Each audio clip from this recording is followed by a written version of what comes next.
Gonna have to edit that out. Surprisingly, the shit show. So we're just coming off of a failed live stream. Is that how we're opening it?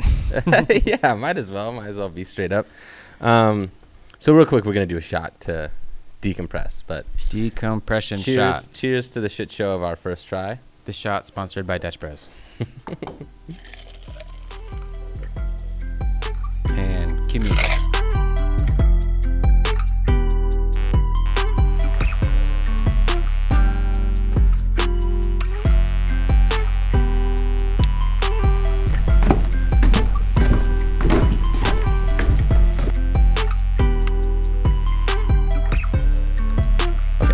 Hey guys, welcome to another episode of Magnolia House with me, Tony Peterson.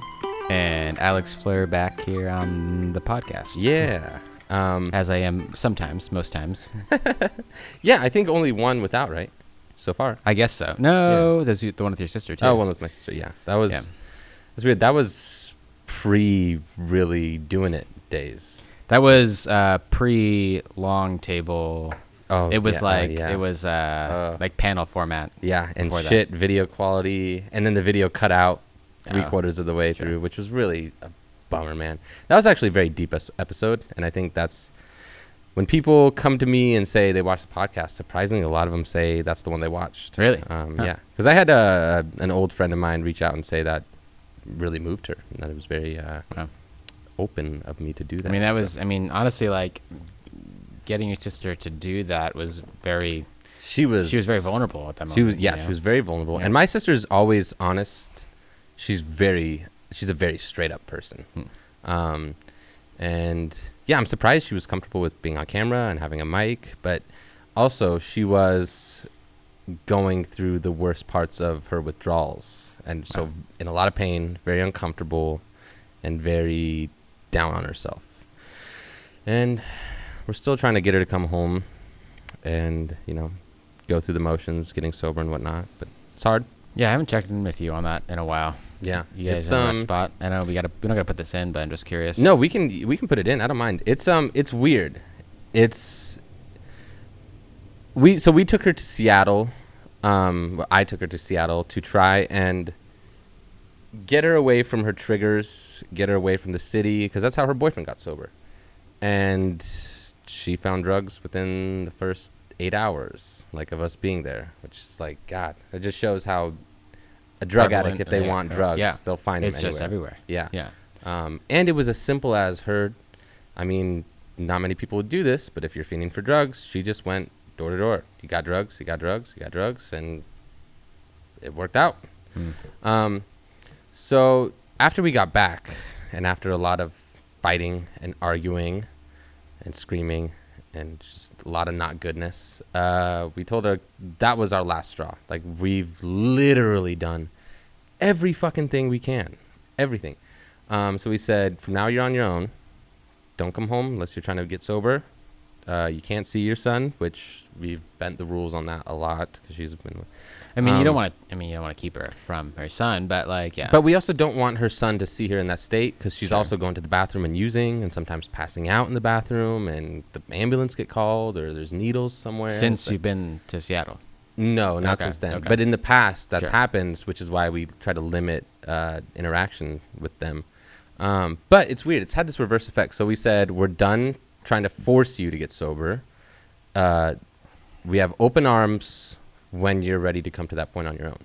And since then, she has been expressing to us that she's ready, which in the past, when we were trying to force her, she was like, I don't want to get sober. Fuck you guys for trying to force me. Fuck you for calling the crisis center and forcing me into detox and all this shit. Just fuck you, fuck you, fuck you, fuck you.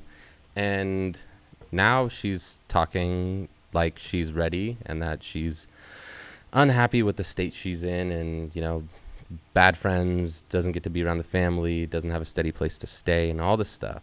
And so I think in terms of dealing with addicts, you really do have to let them hit that spot on their own. And that's counterintuitive when you're dealing with a loved one, because you want to try everything possible to. You want to help them. Yeah. But they won't let you help them. No.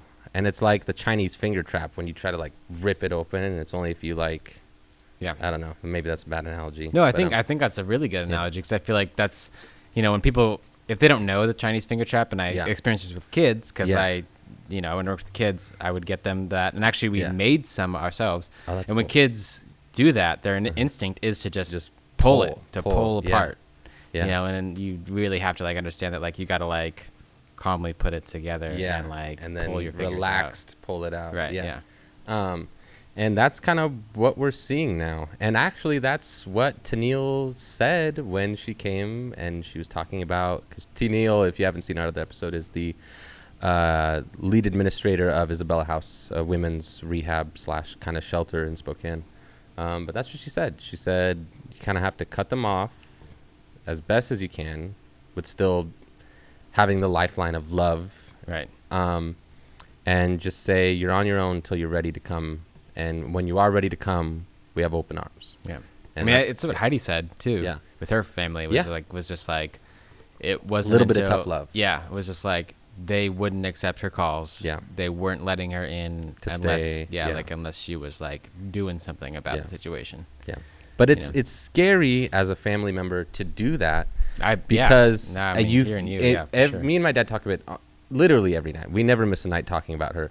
And it's like, she could die at any time. She could overdose. And this is a fucking sad topic. Me and you talked about a little bit when we were getting margaritas that one time. Mm-hmm. It's that she doesn't carry ID with her anywhere she goes. She's always at a random friend's house. And so if, God forbid, she were to overdose and die somewhere, nobody knows who she is. She has no ID on her. And it could be days or weeks before anybody figures out who she's related to. Right. And she would have been alone. And she would have been, around a bunch of creeps. And and that's not an image you want in your head. No. And so, kind of a somber start to an episode. But sorry, I just wanted to check in. So we're hoping, she's been expressing to us a lot that she's ready. But as you could be as ready as you can be, but it's like the physical addiction is still there. Mm-hmm. So it's like, and that was the issue with her. She always, when she had her fix, she was like, I'm ready. But then as soon as those physical withdrawals kick in and you're in pain and your body's just screaming at you, get me fucking drugs, Yeah. I mean, not to like trivialize it, but like in terms of like, I smoked a lot of weed in my past, or maybe analogous to smoking cigarettes or something like that. It's just like when you just kind of, once you aren't high anymore, and just not talking about weed, just to be specific, but like when you aren't high anymore, you just kind of want to do it again. How many times have I tried to stop smoking cigarettes? Sure. And smoking cigarettes. I just started smoking cigarettes this like 5 months ago. Yeah. At fucking 27. Who fucking does that? Yeah. But I'll buy packs. I'm surprised how much you smoke now. It's awful. It's a compulsory thing. And it's once your anxiety peaks, you're like, I want a cigarette. Well, I mean, I don't know. I mean, for me too, it's like, like I used to smoke more, and I never smoked, a ton, Straight but up, I never used to get this when I was younger, but then people used to say like, I only smoke when I drink or whatever. Yeah. When I drink is when I tend to want to smoke more. And like, that's when I'm bumming the smokes off you or whatever, even nowadays. But nowadays I don't ever buy packs or tobacco myself, Yeah. And honestly, like, I'm fine if I don't. Yeah. But when it's around, yeah, like, I'm just like, me too. Did you bring some tonight? And if you didn't, then I'm like, all right, whatever. But like, if you did, I'm like, yeah, I'll take it. Yeah. But also, if you're not a consistent smoker, when you do get a little tipsy and you get a cigarette, you're like, oh man, this is the bee's knees. This is nice. Sure. But when you're a consistent smoker, it's like, this is just my fix right now. Like, even when you're drunk, it's the niceness of it is severely diminished. Because I remember when I didn't smoke consistently, and I would be at a bar with John or something, and I'd get a bum a cigarette off somebody, I'd be like, oh, fuck, yeah, this is nice. But now it's like, I'm not a fan. But back to what we were talking about, it's like, I'll buy packs. Like, I'll be fiending for a cigarette. Like, I'll have said I'm done, but I really want one. So I'm like, just gonna buy once, and then I'll buy a pack just for a cigarette, and then I'll throw away the pack. And then 2 days later, I'll do that again. And then 2 days later, I'll do that again. So all of a sudden, in a week, I've spent $30-something on cigarettes. I mean, that's just a bad. Yeah. But also, you know, it's not a good way to go about things. Yeah. But I also do think I do wonder if it's a ploy on the cigarette company's part that they don't sell singles anymore because they want you. Do they used to smell singles? Yeah, they used. Yeah, a lot of places used to sell singles. They would come in this little plastic cartridge, and it'd just be a single cigarette. And I think rarely sometimes you can find a place that still does. They're like not big brand cigarettes, they're just some random. But I think it's a ploy. It's like the whole hot dog and hot dog bun thing. It's like they don't leave you. But people say this about the hot dog bun thing. But they sell 8 packs of hot dogs, and they sell 8-pack hot dog buns. Do they? Yeah. People say they sell 10 packs of hot dogs and 8 packs of hot dog buns. I've never seen that. Maybe it was a thing at one point, but I've never seen that. It's always 8 and 8. I don't know. I feel like they've been found out. I feel like it's 6. When you think of a package of buns, it's 2, 4, 6. No, it's 8. 8 would be it's for sure 8. Long. I don't know. I'm almost positive. Agree to be wrong. But I've heard this. I've heard this a lot. And at least it used to be a thing. I think it used to be a thing. Yeah. And that was, I think, a way for them to just like, if you want to eat all your hot dogs with buns, you got to buy 2 packs of buns, which means you got to buy more hot dogs. And then it's just like and I think cycle thing. Whether or not it is a thing with buns and dogs, I think it is a thing with cigarettes.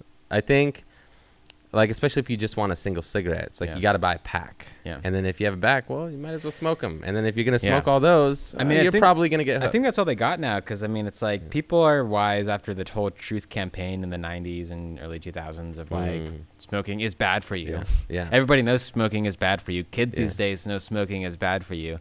You only have the like fienders and the addicts left, you know. And it's funny because it used to be like a health product. Sure, back in the day. It's how you practice your deep breathing exercise. You know, that shit like that. You know, it's just like have some Folgers with a nice Marlboro. It's like, but coffee and cigarettes. Another I don't know. Fucking dynamic duo. It's great. Yeah, I don't know. But yeah, so if it's that hard for me to stop smoking cigarettes, fucking try heroin or don't try heroin. But I'm saying like. God, imagine. Sure. I can't even imagine what that's like. And I can't even imagine people who fall into that lifestyle and who are physically and psychologically and just even habitually addicted to it, you know? So it's like, what do you do? Like, even if you feel like you want to stop, how do you find a different routine in life where that's not part of it because it's all consuming? Yeah. Right. And that's the thing with my sister. Her day-to-day consists of either getting high or doing everything she can to develop the means to get high. So whether that's stealing money from people or stealing from a store or what is it called? I'm forgetting the name, but there's like my sister became one. You designated people to be like, I'm going to the store. What do you want me to get to trade for you? So like she'll have somebody who has a dealer, and then he'll be like, hey, go get me this set of speakers from Walmart. And then she'll go get them, and then she'll trade that for whatever he's going to get them in what way? to steal them. Yeah, okay.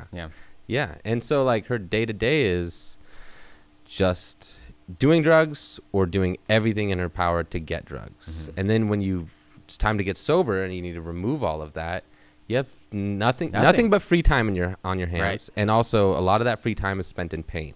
And you're even if you're past the withdrawal phase physically, your mind is still like, go get us some drugs. Sure. It's the habitual thing. Yeah. It's like your body only knows to do one thing. Yeah. So. And I've been told that it's like I don't know if it's fight or flight, but it's like your brain rewires to like, this isn't getting high. This is survival. You need these drugs to exist. Like, and so your brain just rewires to relying on it. And yeah, it's rough. And again, if it's this hard for me to quit cigarettes, heroin's got to be exponentially harder. I mean, does that help you empathize? Get some, Oh yeah, significantly. And that's the thing. It's like my dad always says, I wish it could be me instead of her.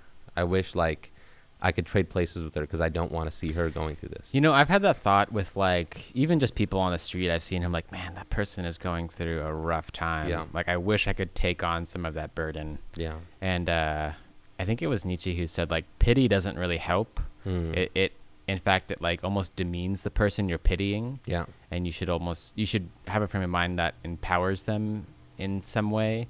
And like it's hard to know where to go from there, but it's like the whole taking on their suffering isn't helpful to them or to you in some way. I've heard that somewhere too. Yeah. And not to bring it, I've heard, I think Peterson. Sure. Yeah. And I know Peterson like was really into Nietzsche. I've heard. Yeah. Yeah. But yeah, like that, just the idea that like pity isn't a useful tool at all. Yeah. Yeah. But then what can you do? And that's the thing with like when you see Spokane has a big homeless problem. It's like, and you know, I live in a not so great neighborhood, and so I'm quasi interacting with lots of like I go to the same gas station every day, and every day is, you got $1? Hey, you got something? Or can you buy me a beer? Straight up. And it's like, as a normal person, you can't be like, help but be like, dude. But at the same time, you're like, they're going through shit right now. Sure. You know, and I living in Seattle, you get that shit a lot. And I think my strategy has always been, you have to acknowledge the fact these people are still people. Yeah. Right. But you don't necessarily owe them anything. And you have to think about your situation versus their situation and what you can handle.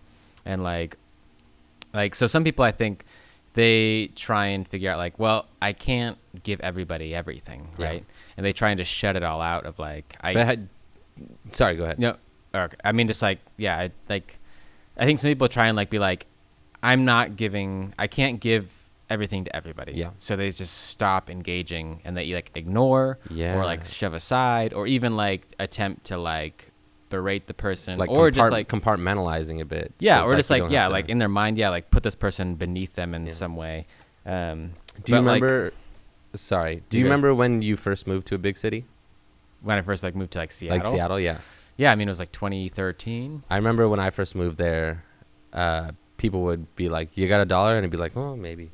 And then like walk down the block, slowly, you got $1? And be like, maybe. Right. And then you slowly get desensitized to that. And you're just like, you do. Keep walking. Yeah. And Duncan Trussell has this anecdote of, he was in a big city and a friend of his from a very small city came to visit. Mm-hmm. And he was with a group of people at a bar or something like that. They were a little tipsy and they get out of the bar and sees this person like, can you please help me? Like, I'm blah, blah, blah. And this one was like, oh my God. And she like approached him like, let me help you. Can I get you food to River? And her friend came. She's like, we don't do that. What do you like? Get, like, that's it. They're everywhere. Like, and then Duncan Trussell was like, God, man, how fucked up are we that she stopped somebody from helping somebody? Right.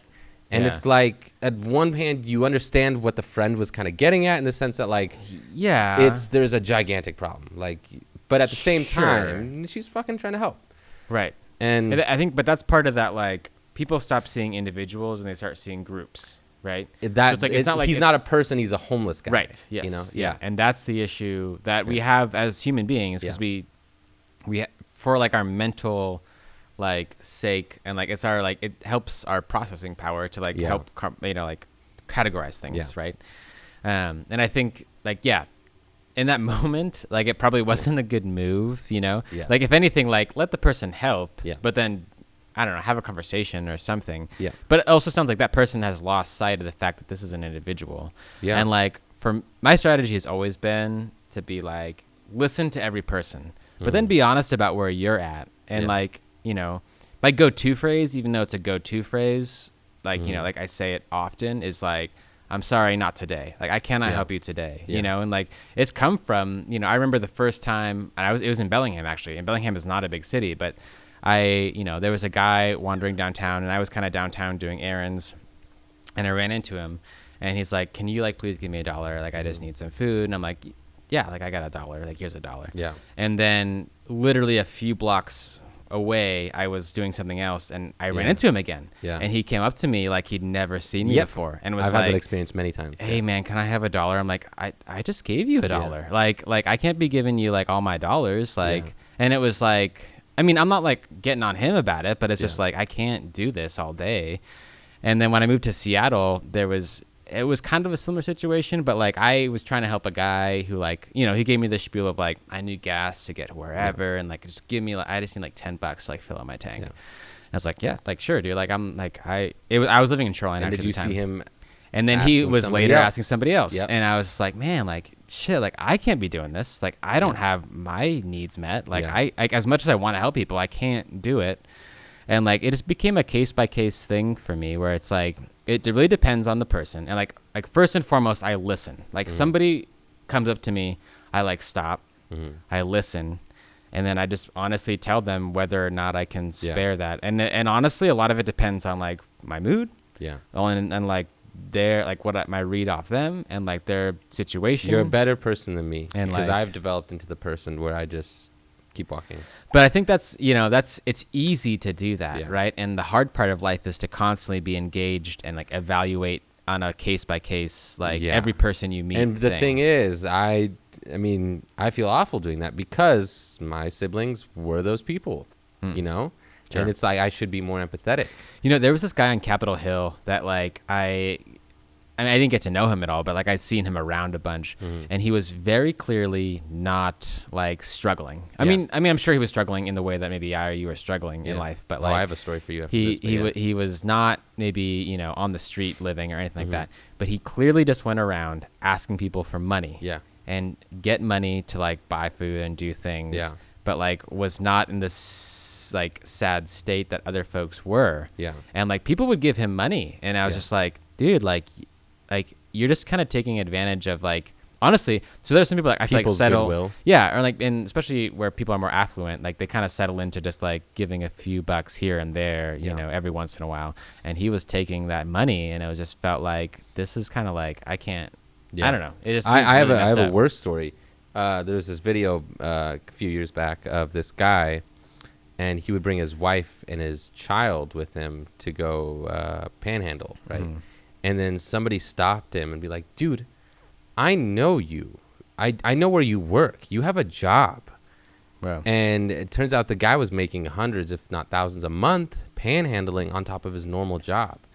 And like just leaning on people's sympathy to make extra money. Right. So like, yeah, I don't know, man. I don't know how I feel about that. Yeah. I mean, it's like, I don't know. It honestly reminds me sometimes of like when the people on the street, the outreach folks for certain organizations come out and be like, hey, can I sign you up to like help donate to this cause or to this organization to like help us out? And there was a time when like I would, you know, like if the cause seemed good, you know, that like I was like, it's kind of what we were talking about with Nicole yesterday.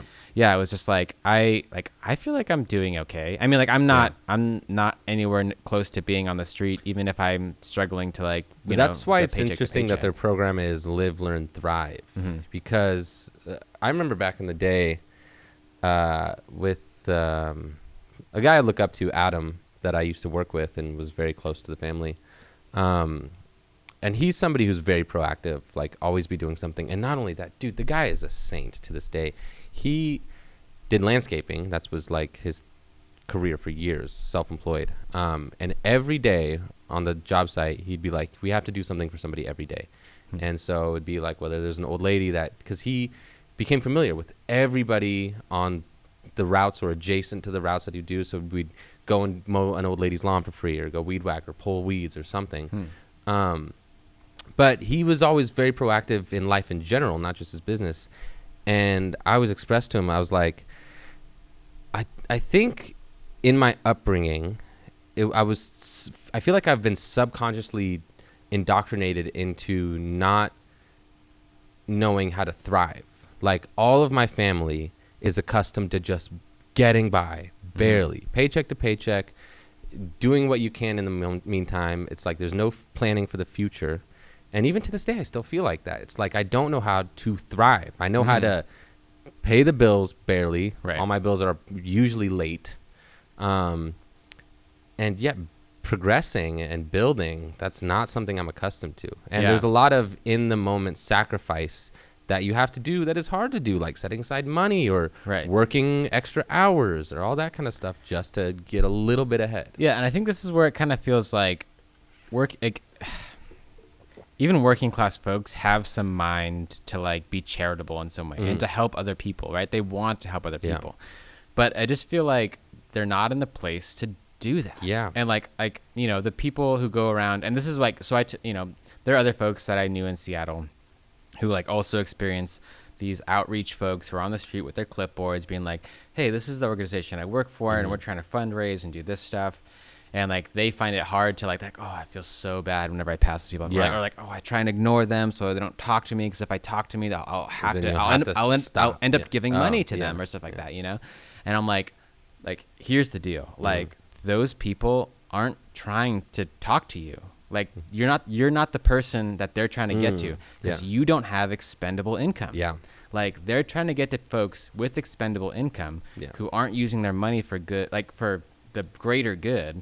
And like you are trying to use your money to survive. There was these guys in Seattle that stopped me. Use it. Yeah. You know? Yeah. There's this guy in Seattle that stopped me, and it's one of those groups with clipboards and the jackets, and like they're like, yeah, it's only $50 a month, and this, right. And I'm like, bro, $50 a month? Sure. Like, how do you? I'm not rich. Right. Like, and how sad it is it that $50 a month is a lot to me? Right. Like a lot. Well, but it is a lot. Yeah. Right. I mean, it totally is. That's a lot. What, $600 a year. Yeah. Sure. Yeah. That's a fucking ton of money. You know, like I went through the spectrum of like encountering these people and listening to them. Right. And I listen. I'm like, man, that's a good organization. And like, fuck, these people need more money more than I do. Yeah. And I ended up being subscribed or whatever, a donor to like 3 different organizations for like between $12 and $25 a month. Wow. But where it broke for me is like, it was this organization, I'm not going to name them, but like shady, huh? It was $25 a month. And I went to the guy and I was like, you know, I struggle like to, sometimes I struggle to pay my bills, and like I don't always know if I have money in my account. Was he like, maybe you should cancel your whatever payment? Well, here's the thing is, they always talk to you. Sounds like very Scientology. The thing is like they're always like, are you donating to Scientologists? Did you no. But like they're like, do you feel like you'd notice if $12 a month is missing from your account or whatever, blah blah blah? It's like, well, I guess not, and like so I was donating to a couple already, but then this one in particular was $25 a month, which is the most I ever donated. And I was like, I'm just like, I get worried because like, I don't know if I have money in my account every month. Like that's the situation I'm in. Yeah. And this person's an outreach person. Like their whole goal is just like to get people signed up. They're not really like trying to, I don't know. Yeah. They're not really trying to like figure out what's best for you. Yeah. And I was like, what would happen if I didn't have money in my account and like you tried to withdraw the money? Mm-hmm. And he was like, oh, well, like if there was no money in the account, it doesn't go through. The transaction doesn't go through. You don't get, the money doesn't come through that month. Yeah. And then I was like, well, also I'm worried like this, because it was like you were sponsoring something, you're sponsoring a person every month. Relying on it. And I was like, well, if I drop off, like what happens? It's like, well, like, we figure out ways go kill them. we figure out ways to compensate or whatever, blah, blah, blah. And I was like, okay, well, if the money isn't there because if the money's there, maybe I don't need it. Yeah. If the money's not there, there's no penalization for me. It doesn't happen that month, blah, blah, blah. So I was like, okay, I'll sign up for this. Yeah. And what happened was that overdraft fees. Yeah. They would try and pull the money out. Yeah. They would pull it out. And then I got an overdraft fee that was more than the amount of the money that was taken out. $32. Yeah. Yeah. And like all of a sudden I was getting in debt for trying to like put money I don't have $57 for helping somebody else. Yeah. And it was like, I can't do that. Yeah. Like I just like, I'm now, now I was having credit problems at the time. It's like, I can't do that. I'm just imagining a hilarious scenario where they've got like a starving kid with them and be like, so what happens if I don't pay? It's like, do you feel like eating tomorrow? you don't need a place but it's like you don't need a place to sleep, right? But again, it's like I'm not the person that trying to like honestly like I've had good interactions with those people and they're like, I've talked to them and be like, I was like, I bet you get a lot of people just ignoring you. And like, yeah, I do. But like, honestly, I'm not here for those people who ignore me. I'm here for the people like you who listen to me and like are actually want to help. And like, I honestly am convinced now that like, for the most part, I'm not that person. Like now I'm like, I can donate this much now. I cannot commit to anything else. And they're like, honestly, like, yeah, that doesn't really work for us because we need. And you're talking OnlyFans people, right? Like what? OnlyFans. Yeah. I can buy this month's subscription, but I can see what you got these days, but not later. But no, but I mean, like honestly, like it's like what I still do, and it's what I do with anybody who asks me for money, is I listen. Like first I'm like, I listen, like what's the cause you're working for? I want to know what's happening. Yeah. And they ask me at the end of their spiel, because first they don't ask you up front, right? They give you the spiel of what they're asking for. So I listen if I have the time. I'm also honest. I'm like, honestly, I would love to listen. Usually you're on the way to work or something. Yeah, and I'd love to listen, but like I'm trying to catch this bus, blah, blah, blah. Yeah. I can't. And I'm sure they get that line all the time, but like for also, me, I don't care about Africa, so. Okay. But I mean, like, you know, I'll listen and then I'm like, hey, like, honestly, thanks for the work you do. I'm sure this helps a lot of people. I can't commit to that. I'm sorry. And, you know, their job is not to be like, to make you feel bad. They're just like, okay, well, thanks, whatever, blah, blah, blah. Again, it's like you're back in your box. You're not the person. You're not the person they're trying to talk to. Yeah. So I don't know. I think it's hard because like they do prey on the fact that folks feel guilty. Yeah. But like I think if you honestly are aware of where you're at and like what's going on, that you can navigate that pretty easily. You know. And like I don't know. It's not that I don't feel bad every time, and it's not that I hate fucking interacting with people that I'm not prepared to interact with. But I'm not a huge fan of it. But it's like. You have to acknowledge that these are people, and it takes a lot of guts to go out there and talk to somebody, you know, like, and I don't have those guts. But it's also like you get the, what's the breast cancer awareness, the pink ribbon thing? I don't know what the name of it is, but yeah, I know what you're talking about. But yeah, did you hear about that whole scandal? Oh, no. It's like 20% of donations went to the actual cause, and 80% went to the founder of the organization. Yeah, so she became either a multimillionaire or even a billionaire off the cause. And there's people doing marches and all these things and fundraisers. That's where, like, I used to work at Dairy Queen, and I don't know if all this is completely true, but we used to do this like Children's Miracle Network thing at Dairy Queen. We'd ask people to donate $1, and they get their name on a balloon. Yeah, we put the balloon hot up. air balloon. Yeah, we put the balloon up in the thing. And I will not donate to any organization who asks for money at the checkout stand because what I'm pretty sure happens. Tax breaks. Yes, what I'm pretty sure happens is all that money isn't you donating. Yeah. They consider it as the company donating money. Yeah. They get the tax break for the money you donated. Which and you get I'm your name on a balloon. I'm glad you said that because I was literally going to bring that up next. Yeah. I think that should be illegal. And it's kind of crazy that's how that works. Do you know what I heard about that? I was doing some reading on it, and it said. Somebody said, okay, so this money that I donate, do I get the tax break on that or do you? And they're like, well, if you don't ask for the tax break on your 48 cent, because like you round up or whatever. Sure. A lot of like Safeway will be like, do you want to round up for dying children? Yeah. And it's like, and they like, do you want to donate or are you a piece of shit? And it's like, oh, fuck you. Yeah, I'll donate. I mean, I don't know because like I worked the register at Dairy Queen and like the people who work at Safeway. Honestly, it's a button on a screen these days. And it should be left as a button and not announce it to the whole store. Yeah. But I think I don't know. I don't know if those people really care about whether or not you donate. They're told to do. Yes, it's what they're told to do. And sometimes they'll. And if somebody asked me, do you get the tax break or do I? I'd be like, I don't know. No, so I watched a video on it. And I think it was like Walmart or something. But like, so do I get the tax break or do you? They're like, well, it's your money. So if you want to claim it, then we won't claim it. But it's like, there's no way of tracking that. How does that work? There's no way of tracking that. And so all it is a gigantic tax break for a company. And a lot of times it's places like Walmart, or I bet there's probably some for Amazon or something.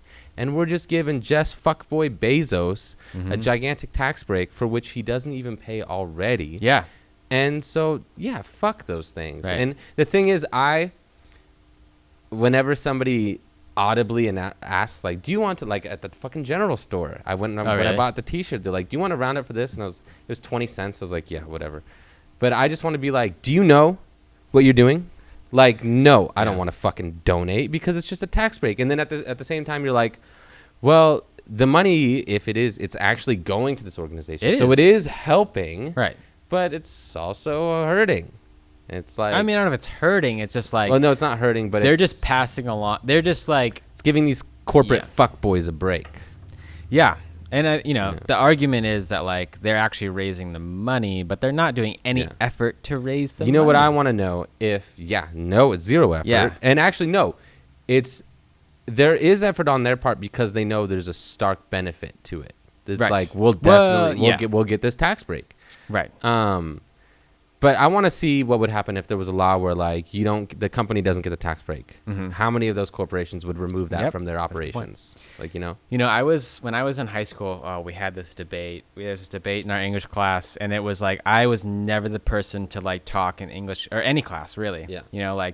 But this debate like really brought me out, and it was are humans inherently good or evil question. Oh, right. That's a deep one. It is a deep one. It's and it's one that obviously never can be answered, blah blah blah. Yeah. But like I was on the side of like I at the time I was like on the side of like the neutral. Good. Oh, okay. Just like people are just people. There's not a you're good or bad or what, like not even like the tabula rasa, like blank slate stuff. Just like I don't know. I guess in the argument I ended up leaning toward the like people are inherently like not indifferent so good, just because if you look at who are our descendants. Who are our descendants? Not people. I'm saying apes. Oh, our predecessor. Not descendants. Yeah, who are our ancestors. Okay. We come from We're animals. We're animals. Yeah. We're literally animals. So like somebody brought up the whole humans inherently search for God or some other being. Not so interesting to me. But then somebody was like, look at this, what do they call it? The rice bowl, the penny drive thing. Yeah. So I don't know if anybody knows what the rice bowl is, but like it was basically, they'd send you home with this little like triangle change thing? Like you'd build the bowl or whatever out of cardboard, and it'd be this change thing. You put your change in, and they collect all the change, blah, blah, blah. And they're like, look at this charity that like we're all participating in. Like we're obviously trying to do good for people. And I was like, fucking raise my hand. Like that is like the change that nobody gives a shit about. Yeah. Like this is like nobody's donating $20. Yeah. Like this is like the change that you collects in a jar or gets lost in your room. It's not inconvenient to just toss whatever you got. Right. Exactly. And it's like, this is like, it's great for the person who figured out this is money that nobody gives a shit about that we can put toward good stuff. Bare minimum charity. But the people who are putting the fucking change in the bowl, like, aren't the ones like doing the effort, right? It's like somebody trying to take advantage of the whole thing, but it's like who's trying to take advantage? So it's like, okay, so it's the fact that somebody was like, there's a lot of change out there nobody cares about. Yeah. Like, what if we collect all that change and we accumulate it? It's actual good amount of money. Yeah. But they're taking advantage of the fact that people don't care about the change. Yeah. So they can like feel good about putting the change they don't care about. So the only person that is applaudable is the guy who came up with the whole scheme. Yeah. Right. But it's possible that person, and like when it comes to like Safeway or whoever who asked for that money, the person who came up with the scheme has an ulterior motive. Yeah. Possibly. And I don't know, Rice Bowl was probably a good thing. But again, it's like inherently that your regular person is not seeking ways to help folks out. Yeah. You know? And we're bringing it back to the fact that all of us are barely struggling, or we're struggling to barely get by. Everybody would be in a better position to help people if they weren't themselves struggling so much. Sure. You know? Because, like, that's the whole... And I don't want to say I'm the most altruistic person in the world, but we've had many conversations about this. The only reason I want to get my shit together is so I can help my family figure their shit out, too. Right. And it's like, if I didn't have a family, I'd be fine fucking living alone in the woods and just living a life chill as fuck. Mm-hmm. But I don't. I got a fucking rowdy ass fucked up family. And yeah, I mean, I think this is where folks like Ayn Rand honestly find a like avenue for their personal philosophy. Because I mean, just like to take the interstellar kind of spectrum again, mm-hmm. Everybody in some case is self-interested, right? Mm-hmm. It's like you only care about your family because they're your family, right? Yeah. And like everybody's spectrum of who they care about varies widely. Mm-hmm. And like there are the people who only care about themselves, like Matt Damon in Interstellar. What's his name? I don't know what his name is. Whatever. I don't remember yet. Okay, but there's Matt Damon's character who only cares about his survival. Mm-hmm. There are people like Matthew McConaughey, Cooper's character, who cares about him and his family. His family. That's like how as far as his thing reach. Yeah. And there's people like Professor Brand who sacrifice everything for the greater humanity. And you're saying Matthew McConaughey is in the second category because him going on that adventure was it was a self-interest because he wanted his own adventure. Him going on that adventure was self-interested, yes, but like in the end, I think he came down for the people he loved. Yes, he came down on the side of like love is what connects us, and like I care about the people I love, and I think what's him and Amelia are like on the same page when it comes to that.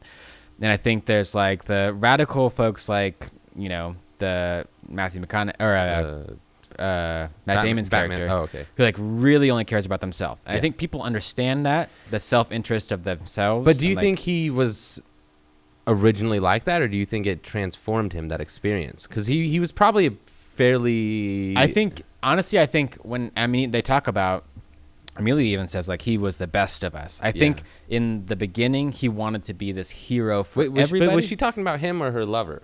No, she was talking about him. Dr. Mann, I think, actually.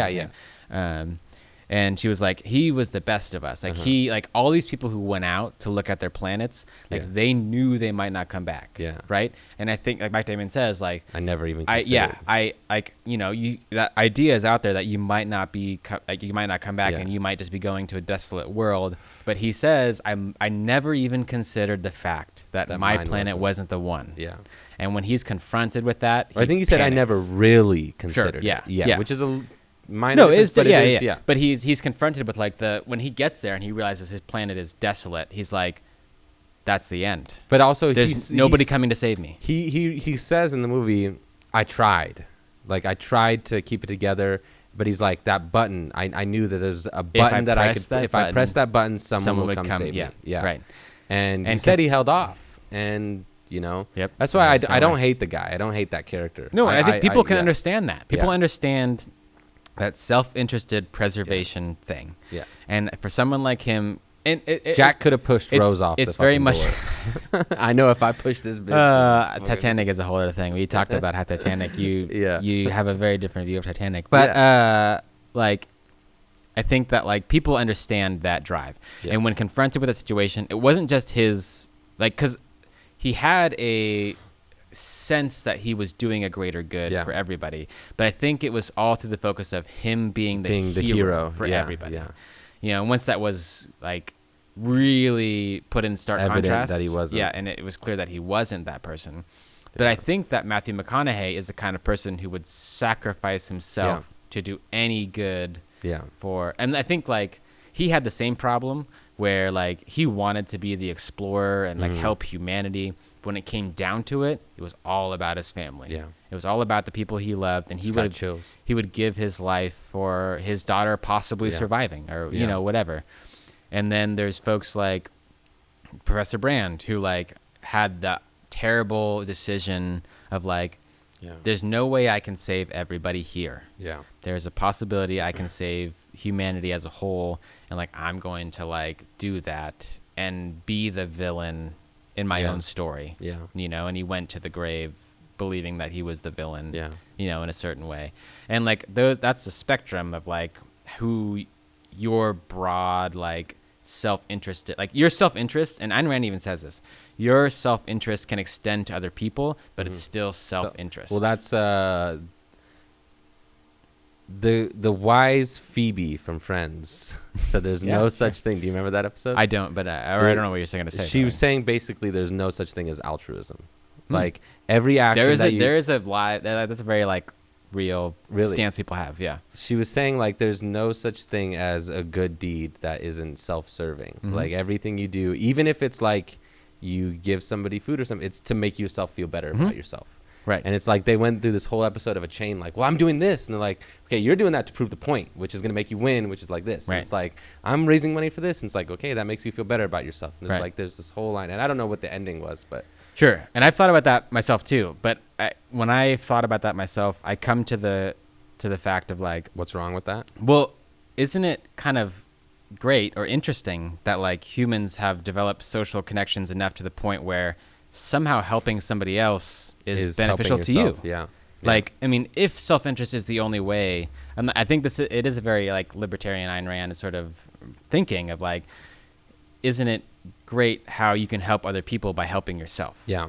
And I see that as a benefit in some ways, but I think that it misses to focus on the fact that you should only help yourself gives people an out. Yeah. Like, and that's like, I think that's some of my qualms with Jordan Peterson. It's like, I think you're completely misreading him. But I think again, it's like there's nothing wrong with Jordan Peterson as a person. We really need to do a Peterson episode. But his philosophy that he espouses, I feel like gives people. I'm not even saying anything about him. I'm saying what he says gives other people an excuse Because what Ayn Rand says gives other people an excuse to say, well, I don't need to care about that because I'm only interested in myself and what affects me.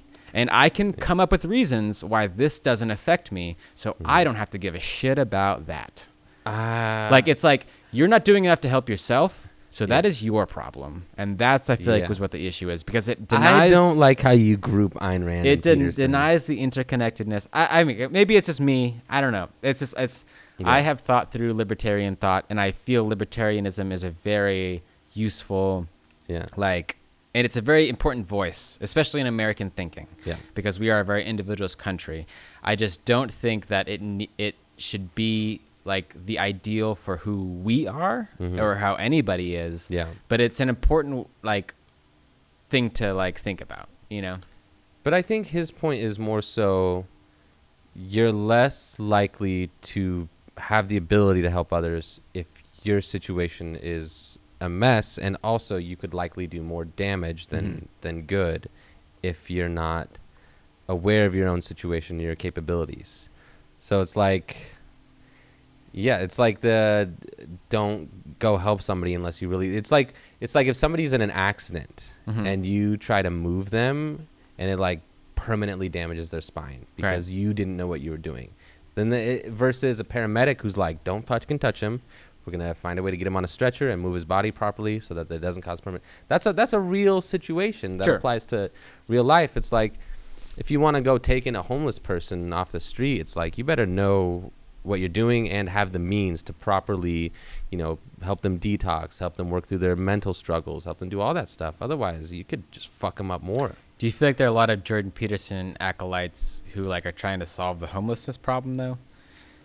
Or are there more people who follow Jordan Peterson who are like trying to teach homeless people to get their own shit together?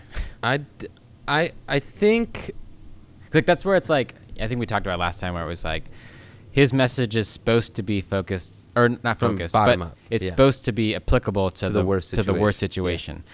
But if you just like raise the floor a little bit and be like, people of means, people who have their room clean, like go out and help people who can't. But I think that's also in the message as well. I think it is, I don't think but I don't think that's what people hear. Yeah. That's my worry is what people are capable of understanding. And I think for you, you're able to get a lot out of it because you're so community minded and like for the greater good type of person. Yeah. But I think for somebody who like really is just, who even just struggles in their own right to like get their own shit together. Yeah. It helps them get their shit together, but once that happens, they expect everybody else to be able to do the same. I don't think so, because we've talked about this whole bubble before of like fix yourself. If you have energy left over, help your family. If you have energy left over, help your friend, and just keep expanding your bubble. But why doesn't he go after the billionaire, trillionaire people? Why isn't he like a Bernie type, like you have your room clean, you have your community, your family is set. Yeah. You are wasting your resources trying to go to fucking space, goddamn Jeff Bezos. You know what I mean? Like just like, how is that helping anybody? I don't know. Again, we're gonna have to fucking hell. We're gonna have to we really should have a Peterson episode. Sure, yeah, I would love to. I know you're not too interested in him. Oh, I know. Again, I'm not. It's not I do think you're a little. I would like to engage with it, but like I sit in a very particular corner of the room. This symptom that was going around when Trump was in office of, because Trump was such an asshat, you wanted to disregard everything he said, and people did that all the time, even if by chance he happened to say something wise or that was a good point, and they would disregard it just because it was coming out of his mouth. Right. And I feel like there's a little bit of that going on with Peterson in your view of him. I mean, I think it's the whole like a broken clock is right twice a day type thing. Yeah. Where it's like, is it the case that when Trump happens to say something correct that nobody else is like is he the only one saying that thing? Yeah. Because there are plenty of other people you could listen to. But sometimes he is the only one saying that thing. There have been some cases. I guess I don't know the cases. I think like the lab leak theory of the Wuhan thing. Yeah, we don't need to get in Corona talk. I actually want to take an intermission because I'm fiending for a smoke, as we've seen.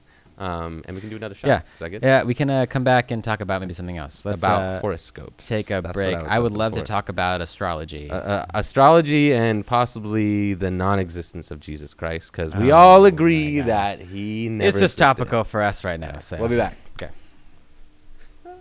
I think this is a really good one.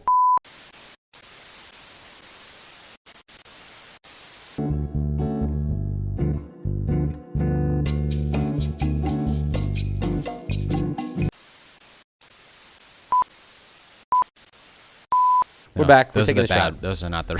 I don't know. To commiserate. Commiserate? I don't know. I don't know Jesus. words.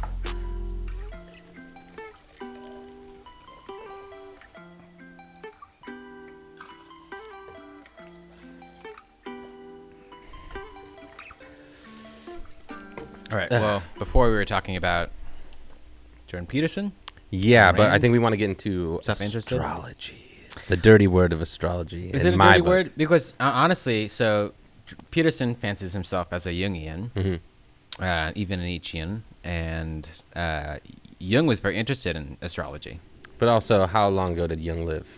He lived in the late 1800s or early 1900s. I mean, born late 1800s. But he was a contemporary of Freud, and like it was around the time that I think it was around the time that this whole concept of like vitalism was kind of alive, where like the whole idea of like the ether and like this kind of wispy like sort of like life force in terms of like thinking about the world was out there. But this is the time when they believed in an ether. Jung was Jung was like a very esoteric, like very like and I guess semi-mystic in some ways. But like he would consider himself an empiricist, so like it's very okay. Here's a question: minded. Do you think he would be into astrology today? I think he would have an analog. A pretty rational person. I think there would be an analog to it today, and he would be open to the unquantifiable. So he was all about observation. So a lot of his findings and studies were things that he saw in the patients he had. There was no system yet to like structure the conversation about. But see, so here's the thing: the issue I have with astrology. One of the issues is that so it's like the stars have changed in the last however many years, thousands, hundreds of thousands of years, all the time. Yeah, and when was astrology created or developed? I guess sure, a long time ago. So the signs from that time are gonna have moved. Okay, how about you start about what for you? What is astrology to you? Well, from my understanding, it's like the placement of stars and planets and celestial bodies have an effect on who you are as a person, depending on what period. And you're thinking like time you're causal born. Effect. Yeah, okay. And so it's like all those memes of like, I'm a Libra, so this. It's like, no, you're just a shitty person. It's like, sure. And people can use it as an excuse to behave in whatever manner they wish. Right. And I don't see how Mercury being in retrograde or whatever can have any effect on an individual, right? Or the placement of planets or stars or anything. How could, that's like saying Alex is at his house right now instead of at work, so I'm behaving differently than I normally would. Yeah. Well, how does that have any fucking effect on me? Carl Sagan has a very similar view of astrology. And like, I don't know when I first saw this, and I haven't always been open to astrology. But he has this whole refutation of astrology where his understanding is very astronomical. Yeah. And what is Neil deGrasse Tyson? He's an astrophysicist. Astrophysicist, yeah. So he thinks a lot about a boss. He thinks a lot about the physical forces exerted on celestial bodies and people and things like that. So Carl Sagan's whole argument against astrology was the gravitational force of a celestial being. of any planet is less than the force of people around them. Wow. Because mass, mass affects. We all have a gravitational pull to some extent. It's not great, obviously, for people. For you and me, because we're not somehow attracting. But if you and I were the only things at all in existence, and we were on opposite sides of the galaxy, eventually we would be pulled together, unless you're at a breaking point where it's too far. Where there was no effect. But if there's even a slight pull, right, eventually, if there were two bodies, in space, if there was Jupiter and there was Saturn out there, they might eventually start orbiting they each probably other definitely collide. Yeah, depending on obviously their the reach. But his statement was like, the doctor that delivered you at birth had greater gravitational effect on you than any other planet and or star in the solar system. And that was his like kind of refutation of astrology.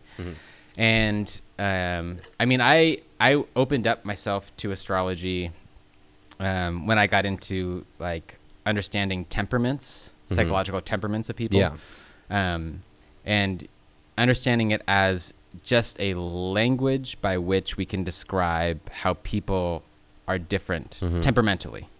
Yeah. And I mean temperaments in the way of like certain people are more prone to anger, or people are more prone, like even the ancient Greeks had like 4 temperaments, which like I would sanguine, and I don't remember all of them. I would agree that is probably true, but what does that have to do with outside bodies affecting us? So here's the thing about astrology. So I mean, like, we live in the 21st century where we can't even see the night sky or the stars in any sense of magnitude that our ancestors did. Like, which is a tragic loss. It is a tragic loss. There was a time when you could look up at the sky anywhere in the earth and like observe the Milky Way. Like, you could see the galaxy in which we live in. The galaxy, the disk of the galaxy in the sky, and you cannot see that. Like in most cities and most towns, you know, it's like there's just too much light pollution to do that. The whole, like, people were so transfixed by the stars. Yeah. And I would love to go into sometime Isaac Asimov's short story that turned into a novel for him about a different planet that had no night. Like, night only happened once every 2,000 years. Yeah. And like that, oh man, like, it's an interesting thought experiment to do. But I was literally just yesterday looking at some videos of, I think it was Greenland or Iceland. There's a period where it's daylight 24/7. Even, I mean, I think even Alaska. You know, and Alaska has it too. Yeah, where the sun never really sets. It gets to twilight sometimes. Yeah, like that. And there's periods of, it's like that. I think it's 40 days into that vampire movie. But there's periods of no daytime and periods of no nighttime. Which is weird. Anyway, it's crazy. Continue.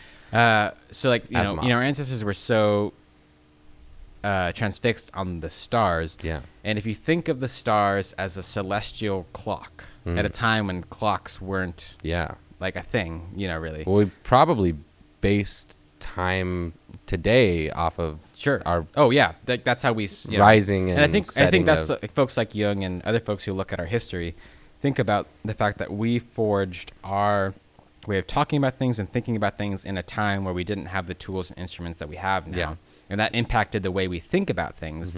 Even have you seen Arrival? No. Okay. Everybody keeps telling me to watch it. So that's where, like, you know, it's like the way we talk and think about things is impacted by like the language we use and the tools we have and things like that. But so I started thinking about astrology in terms of basically there's a celestial clock, right? And it's a way of matching this clock we have in terms of the stars up to epochs and like basically natural human like moments, sociological evolution, right? So it's like it seems like the way society has evolved, and maybe it's different now, but it seems like every so many years we have some sort of revolution in thinking. Right? And like maybe that happens based on some biological clock, some like sociological clock of like, you know, or societal tipping points. Yeah, right. So it's like it seems like every 60 years, like there happens to be this swell of like people like become discontent with the way things were, blah blah blah. But that happens to line up with the stars in the sky. So you say like, I forget, it's like Uranus or Neptune or something, is this like revolution that happens every 60 years that lines up with like really revolutionary times. So then people started mapping the times. Basically, in history, like of like the sociological epochs with some sort of, to them, objective clocks in the sky, and it's like every so often this happens, every so often this happens. People are evolving along this kind of tract. And like astrology kind of looks at the stars as a clock in the sky as a way to explain how people might be born in a certain time. You know what I mean? Yeah, a certain stage in that development of the epoch. Right. Yeah. So it's not that like there's a gravitational influence or direct causal influence, and that was like Jung's whole thing was he was really interested in this acausal connectedness of the universe, and we talked about that a little bit in terms of synchronicity of like, you know, it seems like you have dreams about something or you start thinking about something so much and it happens. Yeah. And like there's a weird coincidence in that case. And it's not like you made it happen, but it's like almost like you were attuned to something. Yeah. And then it just happened to be true. But what's the whole causation versus, what is the term? Acausal? Causation versus correlation versus causation. Sure. You know? And I think that was what Jung was trying to crack in terms of astrology. And like, so have you ever seen Ghostbusters? A long time ago. Okay, so in Ghostbusters, I think Bill Murray's character is Peter Venkman. He tries to go through this ESP experiment of like, can you tell what this card is, you know, without you seeing it? I'm just thinking of that video we watched. Which one? The Nathan For You. The mind. No, that wasn't Nathan For You. That was Prank Encounters. Oh yeah, Prank Encounters. But like Carl Jung did similar experiments. Yeah. And seeing if people could somehow attune to something like out. Like he never said it was like Newton also experimented with alchemy. And look what that got him. It got him fucking mercury poisoning. And drove him insane. Alchemy, like honestly, like alchemy was something else that Jung was interested in. Yeah. And it was a real science until the scientific revolution came around. Yeah. But that's kind of my point in that it was the thing that was around till the real better thing came along. Sure. You know. But does that mean you discount everything before? No, you count it as an iteration, a previous iteration of a more improved. Like, again, as we go back to situation, like, is Newtonian physics obsolete? Like, no, because there is some practical application of it. Yeah. But it also still stands. I feel like astrology doesn't still stand. And also, okay, here, have you ever seen what, though? Have you ever seen those tests where it's like they blindly read people horoscopes, but they say, this is your horoscope, blah, blah, and they're like, yeah, that applies to me. And it's like, this wasn't your horoscope. This was a fucking Sagittarius, whatever. Sure. And they did that to a bunch. Dawkins actually has a whole segment on this. Well, here's the thing about astrology is that like you hear what you want to hear. No, yeah, sure. But the horoscope thing is like, where are those horoscopes coming from? Because it's an interpretive thing. Yeah. It's like, it's not scientific. It's an interpretive thing. So the people who create the horoscopes have to be interpreting the signs that they're reading. Right. So it's like certain people who read horoscopes are better than other people. And the people who are writing them are people who believe in horoscopes. Sure. I guess, yeah, I'm just curious, like, what's your, like, so I think astrology is like very valuable. What's the difference between astrology and fortune telling? So subjective. So I would say astrology in its worst form is attempting to predict the future. Yeah. Astrology in its best form is giving people tools to understand themselves. Like, so if I'm a Virgo. I never thought I would hear those fucking words out of your mouth. Oh, really? Yeah. Because you didn't think I was a Virgo, or because because I didn't think you believed in the hogwash. No, so I'm not an astrology person at all. I mean, like in the same sense that I'm a scientific person, in the same sense I'm a religious person. Yeah. I am open to listening to what those people have to say. And maybe I'm a bit close-minded. It's an interesting conversation for me to have with those people. And so far as how you've explained it, it's a bit more understandable. Sure. I don't think astrology as you see it is how 90% of the people see it. And this is the same thing of where like it's like fortune cookie astrology. Most people who read Jordan Peterson don't understand. Yes, I was going to make that analogy. What he really understands. Yeah, I was literally going to make that analogy. What he's really saying, and I agree with that. Yeah. Right. And if it works for you, it works for you. Right. Yeah. But I do think it's valuable to have a way of explaining the way you are in relation to other people. So do you view it as a helpful tool or a factual mode of thinking? I view it as we're round and about to the religious debate again. I view it as a rich language to describe like temperament and personality. Like, so here, if I asked you, Tony, how would you describe yourself? What would you say? Yeah, I'm going to do this, and then tell me if it lines up at all with what a Libra would be. I don't know astrology enough. That's the thing. It's like I don't really study astrology. I don't know enough. Well, where were you going with that question then? I'm just curious how you describe yourself. Anxious. Okay. Very anxious. I like to think I'm sympathetic and empathetic. I have some OCD-like qualities in terms of overthinking myself into a rut. And also I've developed physical tics as a result of those, which I try to hide a lot. I'm always in a state of worry. And again, that's just another way of describing anxiousness. I try to do my best on a daily basis to be a healthier, well-intentioned version of myself with the hopes of bettering my life, which will hopefully better those around me. It's a very open-ended question. Right. So, and describing yourself is very hard. Right. But I am neurotic. I like to think I'm somewhat artistic, but very bad at it. Okay. Yeah, that's right. Yeah. So I feel like you used a lot of psychological and social terms to describe who you are, right? Which is just like as like a language that we have all adopted in terms of like describing people in general, right? And like that language is perfectly intelligible to other folks. It might be a little, honestly, like cliche in certain ways, where it's like there are a lot of people who might think they're the same way as you. Yeah, like especially when people are like, I'm anxious or I'm neurotic. Like I have OCD. Like yeah. Do you feel like? And I feel like shitty even saying those things sometimes. But do you feel like every person who might describe themselves the same way that you do, you would be the same? Like, would you see a mirror of yourself? Yeah, I would see like a lot of people saying those same things. Yeah. But do you feel like you are the same person? No. As those people? No. I think we're all a mixed match. Right. Yeah.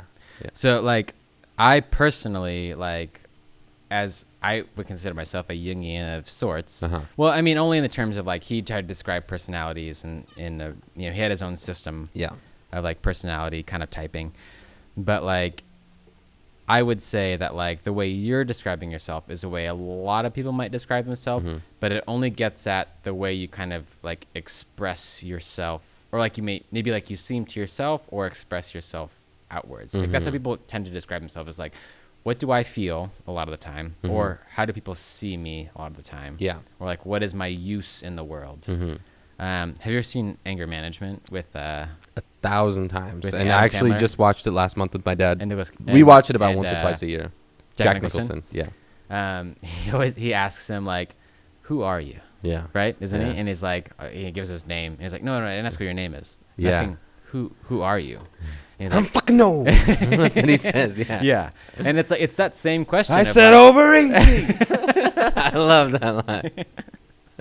But like I feel stunning. He feels stunning. But he struggles to describe who he is in an authentic way. It's like, no, I didn't ask what your name is. I didn't ask what job you do. I asked, who are you? But I love Adam Sandler's like tempered explosive stuff. Like, I don't fucking know. Like he doesn't want to scream, but he wants to get out the aggression. I don't know. But I think that's the struggle. And I am being calm. It's like, what if I was like, I didn't ask what your neuroses are. I didn't ask what your psychological state Who is. Who are you, I Tony? didn't ask like, like how people see you or what you like to do. Like, Tony, who are you? Oh, God. Like, that's the question, right? Yeah. And it's like, I think that like, if you want a deeper explanation, there are plenty of different like systems and languages to describe. It's also a bottomless pit if you just keep going and going. Like, sure. Who are you? I didn't ask your name. I didn't ask what you do. It's an unanswerable question. Sure. But again, it's like it's just another language with which to describe who you are. And like, so, and astrology goes beyond like, but so what your sun sign. Yeah. There's a whole chart that describes like, so like, it's basically like, like what sign was in what alignment when you were born. It's like, there's so many different aspects to it, right? And like for people who really study astrology, like knowing your whole chart explains a little bit more to it. Vomit. Yeah, and it's just like I do need to be more open. Maybe you're not interested in describing yourself in a more robust way. But that's the thing. It goes back to what are your feelings about that study where they read people miscellaneous signs and said this is your sign, and then when they said that's me, and then it's like this wasn't your sign. Yeah, it's like I think it's very fortunate. I think it's a mixture of people grasping for meaning, and people trusting people like kind of errantly. Yeah. Because there are also people, and I've encountered this since I've been into like personality psychology, is that people will outright deny anything told about them. Yeah. They'll be like, well, you know, like I kind of see you as like, if I told you like, so in terms of Myers-Briggs, you know, the kind of the Jungian background of like, yeah, I think you're an ENFP. It's like, well, that doesn't describe No, I'm not. me. That's not me. Yeah. Like, it's like, okay, well, like, I'm just telling you what I observe and how, you know, it's like, it's me. It's an interpretive thing of like, you know, I think it just based on the way you act and the way you are, it seems like you're this type of person. And if you're like, no, that's not me. Yeah, that's not me. Then like, what does that mean? If everybody rejected it, like, what if in the study you got a bunch of people who like were really against any sort of typology, like, and they were like, no, that doesn't describe me. That could describe anybody. Everything you say. And then what does that prove, right? Like, does that prove all of a sudden that astrology is real? Like, no, it's just this. I don't know. It's a very specific study to disprove a certain thing. So,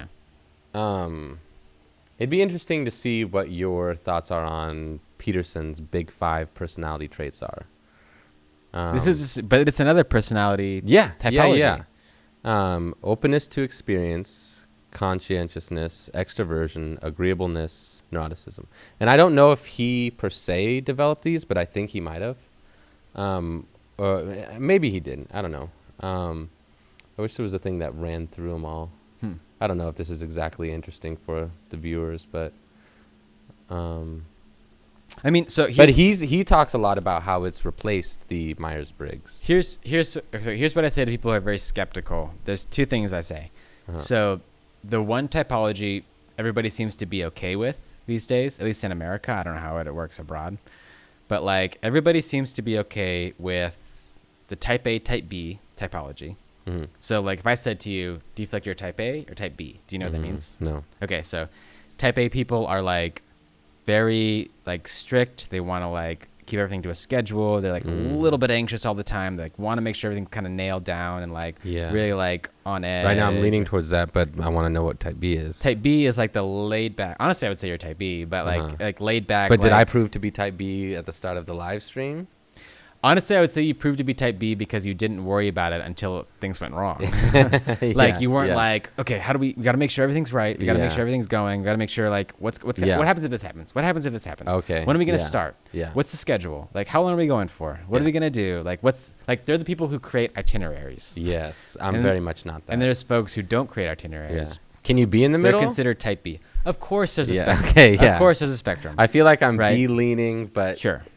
Yeah. Some A in there. So most people don't have a problem being typed as type A or type B. In fact, it's almost like a flippant thing people say. It's like kind of like the right brain, left brain thing, which has been scientifically discounted. Yeah. But people can still describe people that way, right brain or left brain. Right? So people seem to accept typology to some degree in the same way that Greeks accepted 4 different temperaments in like the human personality. Yeah. Well, I think I've told you this story in the past, but I remember when I was probably like 10 or 12. And I remember saying to my dad, I was like, you know, it kind of seems like groups of people, personality types, behave very similarly. Like almost like, and this was back when I was religious, I was like God made us into like groups of people. Sure. And my dad, I just remember be like, everybody's the same. It's like we're just all people. But I think there was something to that in recognizing that like there are many people that have very similar temperaments to me. I think about the high school dynamic of being able to group people into jocks, nerds, whatever, however that stereotypical thing works. That's a typology. Yeah. That is a way of typing people into a certain group. And again, it's like it's how the human brain functions. So the other thing I say to people who are skeptical of typologies of any sort is that, like, think about color, right? Color. Oh, color. Yeah. Color. Yeah.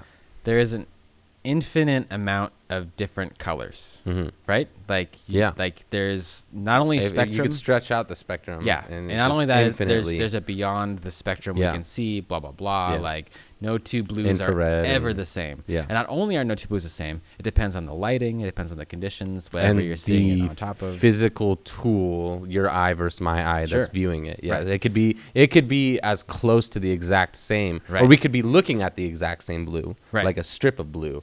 Exactly. And your version of it is going to be different. And that's a great analogy. Yeah. So there's an infinite amount of different colors. In the same way, there's probably an infinite amount of personalities or infinite amount of different people that could exist, right?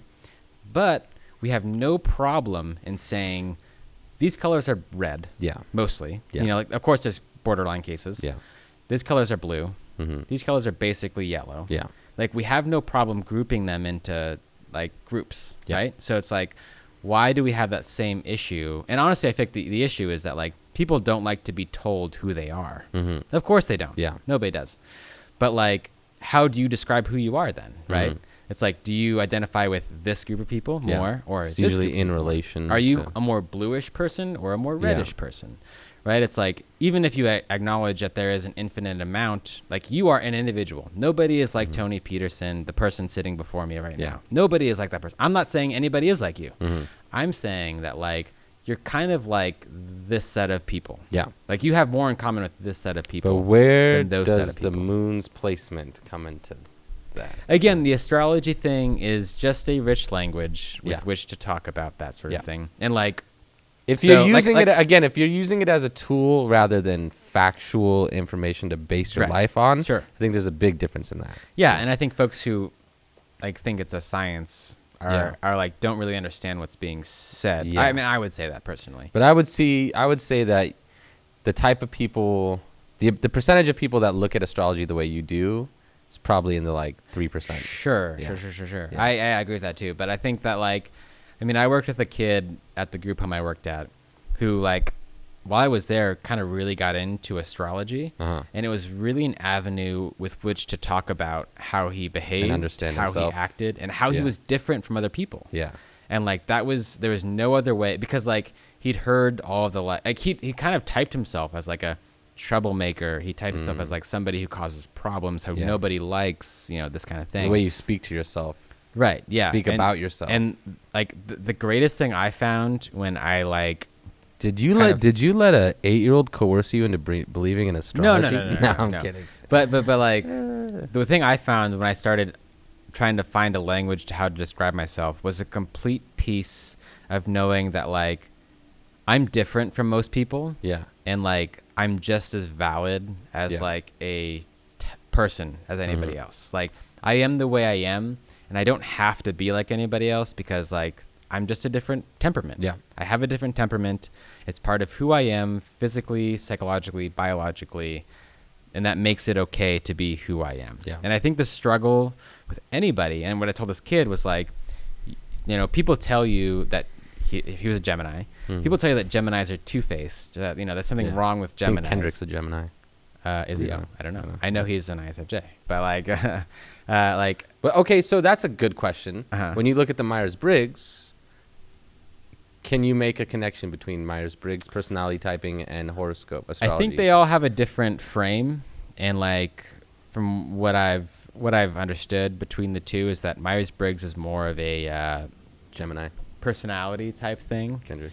In terms of like external versus internal, and like, astrology deals more with like the internal drives, like who you are at like a core kind of subconscious level. And the personality type is more of a conscious psychological level, which is why Jung was able to study it, is because he was observing how people acted, how they perceived the world. He never conjectured to say like this is what drives you as a person. It's like, no, it's not. This isn't like what drives you. This is how you like express yourself. Yeah. This is how you think things work. Like, this is how you're describing things to me. It was like very external type.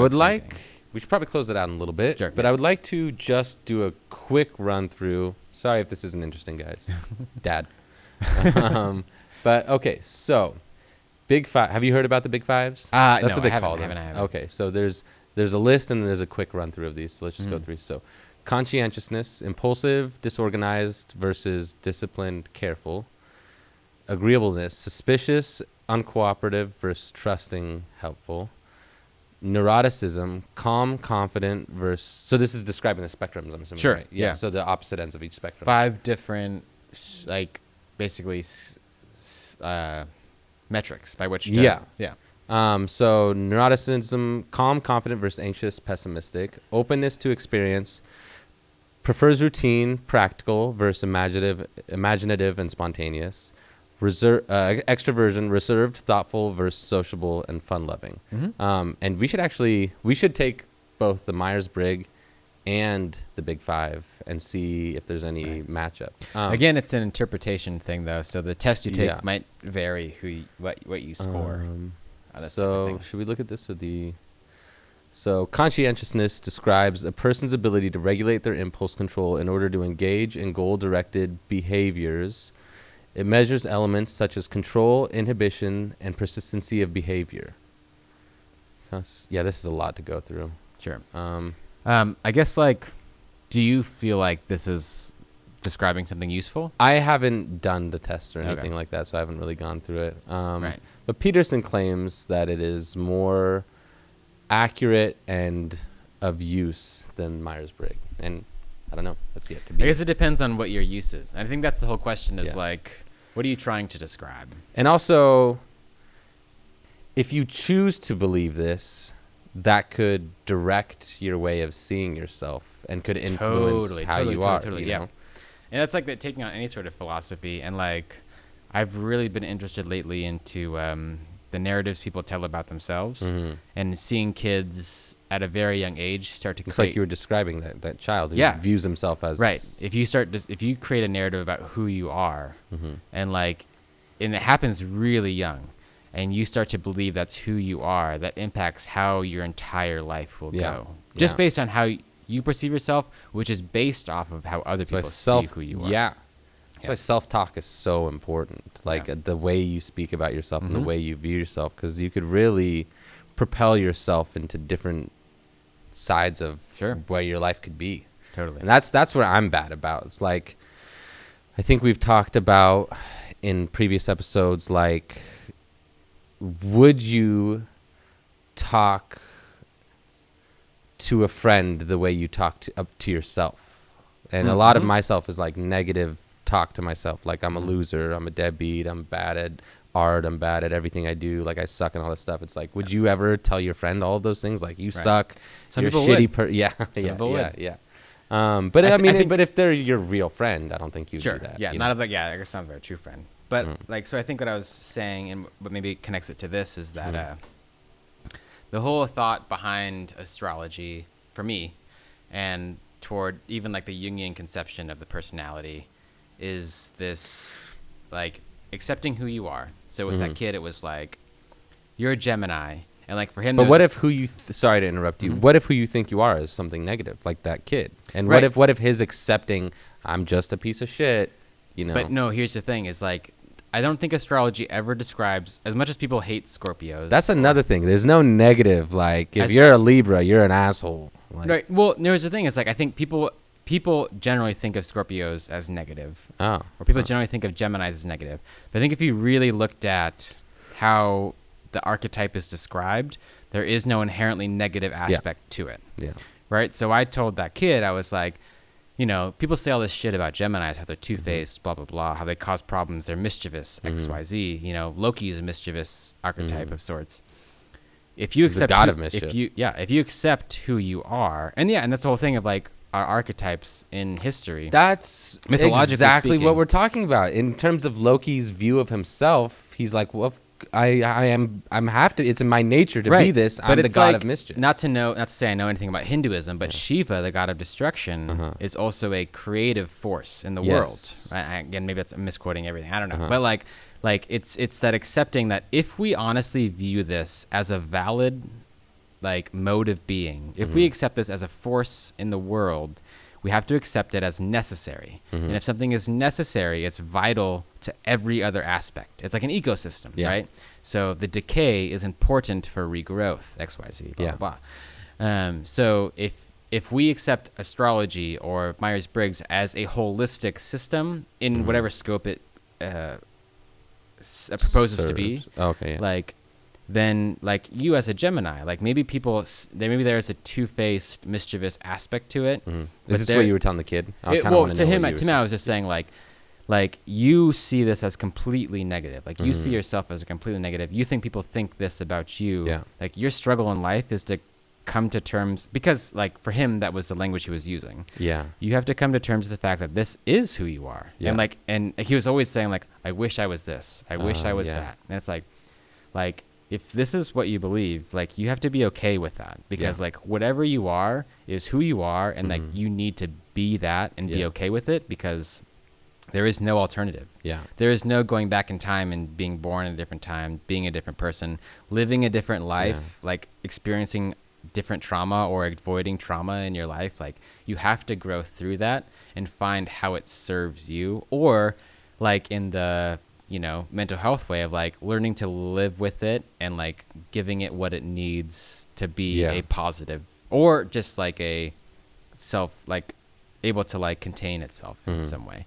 And like when I see that, when I see the 5, what is it called? Big 5. When I see the Big 5, I see a positive negative spectrum. I don't know if that's how he determines it. Yeah, I'm not too sure. I haven't listened to it. So in the Myers-Briggs, you are like, it's completely personal, right? So like you have your own functions that work in your psychology and personality, and your goal is to like balance them in some way. Yeah. Right. So it's to find out like where you struggle, where you're strong, and like acknowledge and honor each part of that, and like come to a centered being.